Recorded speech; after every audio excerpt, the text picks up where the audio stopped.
Iran, okay? These are the push factors. The problem is that there are no force to counteract this, okay?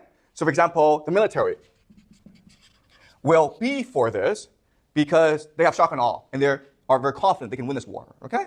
Iran itself wants this war because it wants revenge against America, okay? And then the president of the United States will be Donald Trump. He wants this war in order to cement his position as president, okay? And so because of this, we can predict that there'll be a war in Iran. Does that make sense?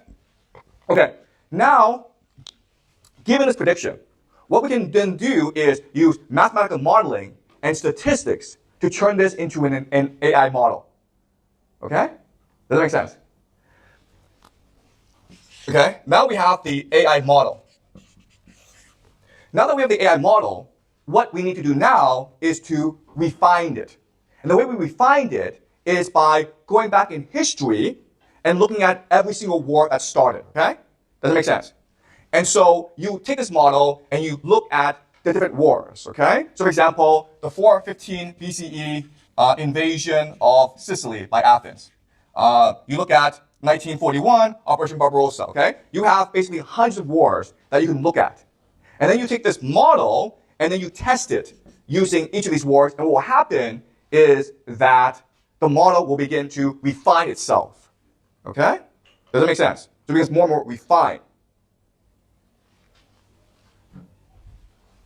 Okay? But then that's one model for what causes war. I've also said that Trump will become president, right? Well, then that's another model that you can use. And once you start putting all these models together, what eventually happens over time is you develop psychohistory. Okay? Does it make sense, guys? All right? So now the question then is, okay, how would this AI model work? Or what are sort of the ideas behind this model, okay? So we talk about game theory analysis a lot. All right? And the idea of game theory analysis is that, okay, guys, there's really no good and evil, okay? There are different players in a game, and they're all self-interested. They all want to win this game. So they're going to develop strategies that optimize their ability to win this game, okay? So you can use game theory analysis. But then you can also develop new ideas that would help you better understand how the world works, okay? So let's talk about certain ideas that have come up in this course, all right? So one thing I want to talk about is this week's European elections. Have you guys seen the news? The elections to the European Parliament, right? And the results are pretty shocking because it signals a clear shift to the right. So, for example, Marine Le Pen's party in France picked up a lot of votes. The AfD, the Alternative for Germany in Germany, which is considered a right-wing organization, almost neo-Nazi, has picked up a lot of votes as well. The results were so dramatic that Emmanuel Macron, the president of France, has called for an early election. And it's possible in 3 months' time, Marine Le Pen's party will run and govern France, okay? So how to explain this shift to the right? And I want to explain 3 reasons, okay?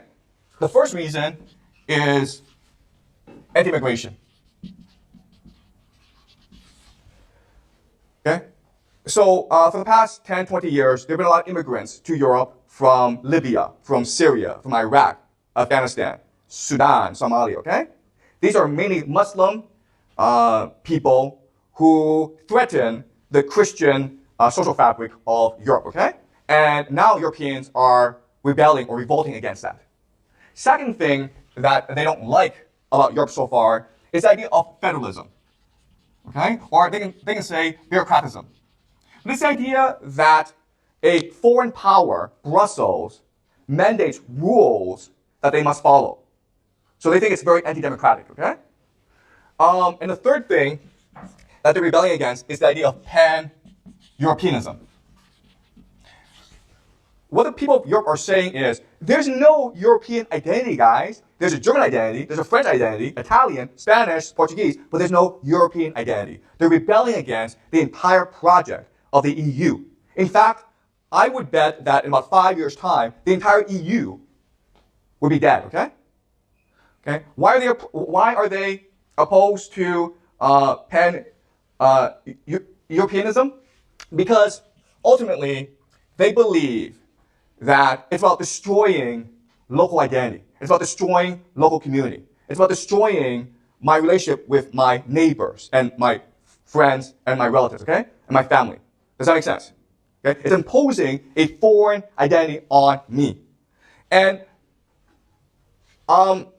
proponents of the European Union would argue that, no, this is just a secular, liberal idea, okay? The entire idea of the EU is that for hundreds of years, thousands of years, Europe has been at war. Why has Europe been at war? Tribalism, right? Religion. So the entire project of the EU is to get rid of the factors that lead to war. Local identity, nationalism, religion, right? And what the European voters are saying to the EU is, sorry, we don't want secular liberalism because we want to be human. Okay? What we strive for is not an abstract liberal idea. We strive for structure, meaning, and purpose in our lives. Okay? What we really strive for is the capacity to love, create, and learn, okay, and grow. Does that make sense? That's what we are fundamentally as human beings. And when you ask me to obey an abstract foreign entity that is very far from me, then you are limiting or destroying the structure, meaning, and purpose in my life. Okay? And so that's what's going on, not just in Europe, but throughout the world. You think about Brexit, right? You think